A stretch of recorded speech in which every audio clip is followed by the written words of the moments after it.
자, 그럼 이 그토록 열망하는 예수님이 예수 믿는 사람이 행복해지기 위해서 갖추어야 되는 그 의가 뭐냐는 거예요. 이게 뭘 알아야 우리가 제대로 열망할 거 아닙니까? 이것도요, 막 학자들마다 또 목사님들마다 막 분석이 막 형형색색이더라고요. 그래서 제가 이걸 오늘 새벽에 두 가지로 정리를 해봤는데, 여러분, 의에 줄이고 목마른 삶이란 첫째로요, 거두절미하고 하나님에 대한 목마름이에요. 이 모든 걸 다 종합하면 딱 이 하나로 나오는 겁니다. 왜 의에 줄이고 목마른 게 하나님에 대한 목마름이라고 말씀드릴 수 있습니까? 왜냐? 의의 근원이 하나님이세요. 하나님은 의 그 자체예요. 그래서 난 의를 열망한다. 그러면 이제 그 밑에 부대적인 거 10가지, 20가지 다 만들어내지만 근원적으로 올라가면은 하나님을 열망하는 그게 의를 열망하는 거예요. 근원을 열망하는 거기 때문에. 오늘 우리가 진짜 회복해야 되는 것, 하나님에 대한 목마름입니다. 시편 63편 1절에 하나님이여 주는 나의 하나님이시라. 하나님이여 주는 나의 하나님이시라. 내가 간절히 주를 찾되 물이 없어 마르고 황폐한 땅에서 내 영혼이 주를 갈망하며 내 육체가 주를 앙모하나이다. 시편 42편 1절 하나님이여 사슴이 시냇물을 찾기에 갈급한 같이 내 영혼이 주를 찾기에 갈급하나이다. 내 영혼이 하나님 곧 살아계시는 하나님을 갈망하나니 내가 어느 때에 나아가서 하나님의 얼굴을 배울까? 그저께 고백한 것처럼 내 인생에서 가장 눈물이 많았던 90년 신학교 1학년 시절, 왜 그렇게 눈물이 많이 흘렀을까요? 이 하나님에 대한 열망 때문이에요. 정말 하나님을 열망했거든요. 너무너무 하나님을 알고 싶고 너무나 그 하나님을 찬양하고 싶었고 버스 안에서 소리를 지르고 싶은 마음의 열정, 욕망이 저 안에 들끓던, 그러니까 그게 눈물로 그것이 나타나더라고요. 여러분이 진짜 오늘 하나님 앞에 소원, 아버지 이 하나님을 열망하는 이 마음의 소원을 회복시켜 주시기 원합니다. 있으셨잖아요. 여러분 여기 대부분이 그런 때가 있으셨잖아요. 그걸 회복하자는 거예요. 이게 우리를 행복으로 인도해 주는 거예요. 저는 늘 제 자신을 지금 두렵게 생각하는데요. 대형교회 목사가 되고 길 가다가 알아보는 사람도 많고 책도 쓰고 그렇게 많이 하지만 그런 거 하나도 없던 이민 보따리 2개 딸랑 들고 신학교 기숙사 와가지고 남의 교단에 와가지고, 저는 고신에서 자랐는데 그 주소를 잘못 알고 총신으로 와가지고 아는 사람 하나도 없고 서울 생활을 해본 적이 없고 너무너무 힘들더라고요. 온 사람이 다 서울말 쓰는데 죽을 것 같았습니다. 갖춘 게 하나도 없고 가진 거 하나도 없고, 일주일 동안에 금토주일에는 주일날 갈 교회도 없고 토요일 주일에 하루 종일 한마디도 못한 적이 많습니다. 그런 처참한 생활을 하는 그때에도 하나님을 향한 열망하는 마음이 있으니까요, 그 모든 것들을 다 그냥 쓰나미처럼 그것들을 싹 몰아가 버려요. 내 안에 이 외로움, 초라함, 존재의 초라함. 여러분 안에 이 하나님을 향한 이 갈망, 아까 그 두 단어 설명드렸잖아요. 만나면 좋고 아니라도 사는데 지장 없고 그런 표현이 아니에요. 목이 타 들어가 죽을 것 같은 마음, 배가 고파서 S처럼 장자의 명분이고 뭐고 이거 지금 나 밥 먹고 싶어 죽을 것 같다. 그 상태로 하나님을 열망하는. 그래서 게리 토마스가 하나님을 향한 목마름 이런 책을 썼는데 이런 내용이 나옵니다. 참된 거룩함은 하나님과의 관계다. 잘 들어보세요. 참된 거룩함은 하나님과의 관계다. 우리의 삶을 압도하는 하나님의 임재 때문에 우리는 그분의 뜻이라면 무엇이든지 하고 싶어진다. 우리의 실천이 한없이 부족할지라도 말이다. 또한 순종할 힘까지도 하나님이 주신다. 요컨대 참된 거룩함의 본질은 하나님을 사랑하는 것이다. 프랑스와 페넬롱이 설명했듯이 우리는 하나님을 사랑할수록 그만큼 더 그분의 뜻대로 살고 싶어진다. 오늘 세상이 교회를 욕합니까? 세상이 우리 크리스찬들을 욕합니까? 좀 더 잘 살아봐야지, 도덕적으로 내가 노력해봐야지, 그거 아니에요.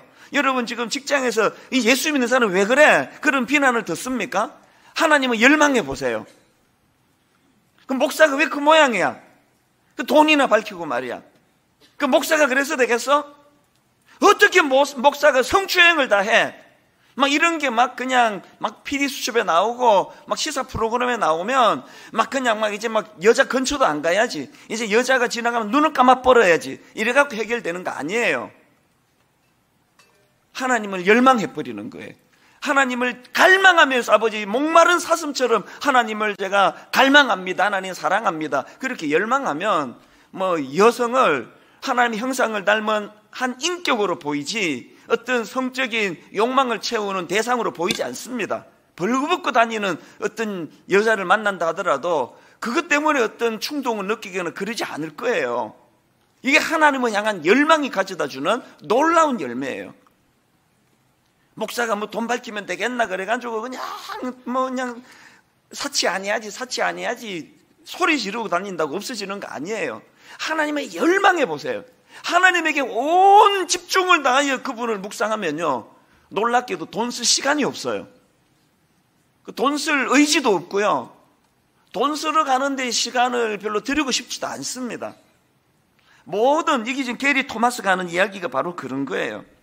하나님의 임재 때문에 우리는 그분의 뜻이라면 무엇이든 하고 싶어진다. 예전에도 한번 인용해 드린 것 같은데 존 파이프 목사님이 하나님께 굶주린 삶 이런 책을 썼는데 거기에 이런 내용이 나옵니다. 하나님을 향한 굶주림의 가장 큰 적은 독이 아니라 애플파이다. 천국을 향한 우리의 욕구를 무디어지게 하는 것은 악인들의 잔치가 아니라 세상의 식탁에서 끝없이 주워 먹는 부스러기다. 성인용 비디오가 아니라 밤마다 황금 시간대에 애청하는 시시한 볼거리들이다. 뭘 강조하는지 아시겠죠? 그리고 또 누가복음 14장 18절부터 20절 말씀을 인용해서 존 파이프 목사님 이런 말도 합니다. 사탄이 저지를 수 있는 악이 많지만 예수님은 자신의 사랑의 잔치상에 오지 못하게 우리를 막는 것이 밭과 소와 아내라고 말씀하셨다. 하나님을 사랑하는 마음의 가장 큰 적은 그분의 원수가 아니라 그분의 선물이다. 다시 들어보세요. 하나님을 사랑하는 마음의 가장 큰 적은 그분의 원수가 아니라 그분의 선물이다. 가장 위험한 욕구 대상은 끔찍한 악이 아니라 이 땅의 평범한 낙이다. 그것이 하나님의 자리에 들었으면 우상숭배가 잘 눈에 띄지도 않거니와 거의 구제불능이 된다. 뭘 강조하는지 제 입장에서 설명을 드려볼게요. 건물도 없고 목사는 경험한 적도 없는 어른 목회한 적도 없이 교회를 시작한 분당 우리 교회가 기적이 일어난 거 아닙니까? 이렇게 급성장을 하고 많은 사람들에게 알려지는 교회가 됐는데요, 이게 사실은요 저에게 가장 두려운 적이 될 수 있다는 그 얘기예요. 큰 교회 목사가 되고 배가 불러가지고 그냥 나 이런 목사야 거들먹거리면서 하나님을 향한 목마름이 이것 때문에 사라지게 되면 이것이 가장 무서운 원수라는 거예요, 저에게. 여러분에게 뭐가 하나님을 알아가는데 원수인지 아십니까? 여러분이 지금 자랑하고 있는 나 이만큼 성공했어, 나 이만큼 돈 많이 벌었어, 나 이만큼 유명해, 이게 하나님을 알아가는데 가장 무서운 적이라는 거예요. 그래서 서두에 하나님을 향한 굶주림의 가장 큰 적은 독이 아니라 애플파이. 존 파이프 목사님이 애플파이를 제일 좋아하시나 봅니다. 저는 저와 여러분이 너무나 사모해서 그냥 나 한국교회 살리는데 쓰임 받아야 돼, 그러면서 온 정성을 다하는 그 일이 하나님을 열망하는데 방해가 된다면 과감하게 그 일을 내려놓게 되시기를 바랍니다. 시편 34편 8절 너희는 여호와의 선하심을 맛보아 알지어다. 또 10절에 젊은 사자는 궁핍하여 줄일지라도 여호와를 찾는 자는 모든 좋은 것에 부족함이 없으리로다. 지금 다윗이 너무나 비참한 생활, 그 사울이 죽이려고 계속 괴롭히니까, 그래서 지금 미친 척 하다가 아비멜렉 앞에서 목숨 부지하겠다고 체면이고 뭐고 막 침을 질질 흘리면서 미친 흉내를 내며 이러고 있던 상황에서 쓴 시예요. 그런 상황에서 갈망하는 게 뭐예요? 다윗이 너희는 여호와의 선하심을 맛보아할지어다. 젊은 사자는 궁핍하여 줄일지라도 여호와를 찾는 자는 모든 좋은 곳에서 부족함이 없으리라. 이런 거예요. 막 침을 질질 흘리면서 너무 수치스러우면 저 같으면 이렇게 기도하겠습니다. 하나님, 저 사울 좀 어떻게 해주세요. 저 사울을 좀 처치해 주세요. 그렇게 기도할 것 같아요. 그런데 다윗은 그런 절망적인 순간에 너희는 여호와의 선하심을 맛보아할지어다. 왜 이렇게 노래한다고요? 젊은 사자는 궁핍하여 줄일지라도 여호와를 찾는 자는 모든 좋은 것에 부족함이 없으리로다. 그렇게 하나님을 열망하고 그분의 선하심을 맛보아 알면 이 모든 건 다 해결된다. 저절로 해결된다. 이걸 알고 있었기 때문이거든요. 이사야 44장 3절, 나는 주님의 말씀입니다. 하나님의 말씀. 나는 목마른 자에게 물을 주며 마른 땅에 시내가 흐르게 하며 나의 영을 내 자손에게, 나의 복을 너의 후손에게 부어주리니.